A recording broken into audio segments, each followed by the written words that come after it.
Баршаңызға сәлем, менің есімім Гүлбану. Мен сіздерге бүгін осындай керемет ауызда еритін медовиттің рецептімен бөлісемін. Видео қарамас бұрын менің каналыма жазылып, лайк басып кетуді ұмытпаңыздар. Осындай керемет шаймен ішетін керемет медовый торттың рецептісімен, оригинал рецептісімен бөлісемін. Видеоның соңына дейін қарап шығыңыздар. Және де видеом ұнап жатса, лайк басып кетуді, комментарий жазып кетуді ұмытпаңыздар.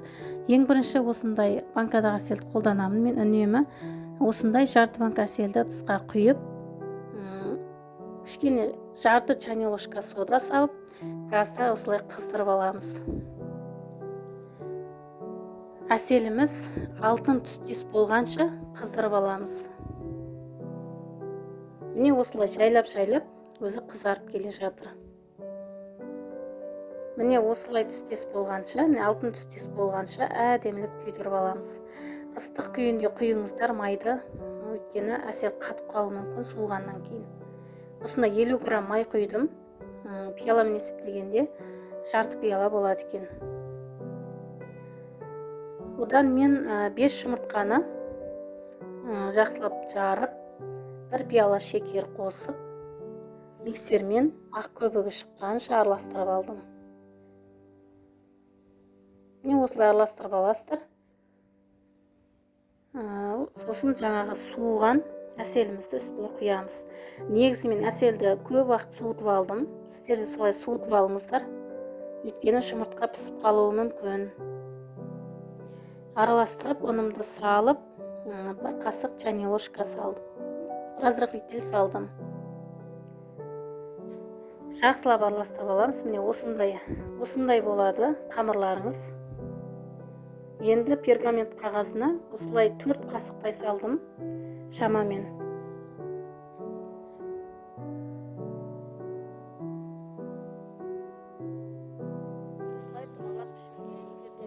Сіздерге 4 бұрышты пішінде болса, 4 бұрышты пішінде жасасаңыздар болады.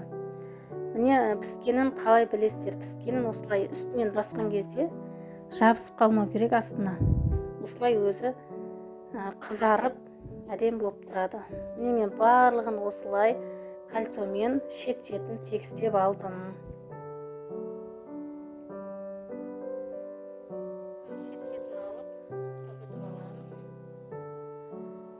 Осындай 4 слой болып шықты. Осы кремнің рецептісін мен ендігі келесі видеода шығаратын боламын. Міндетті түрде қараңыздар. Бұл қайнатпалы крем ерекше болып дайындалады. Тек ұн мен сүт емес, оған қоспалар қостым. Сондықтан келесі видеоны да қараңыздар. Осы кремнің рецептісін шығарамын.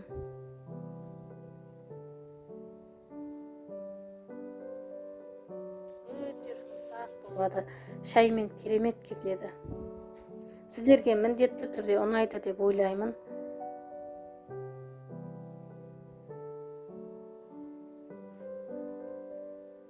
Қалған кремді шет-шетіне жағып шықтым.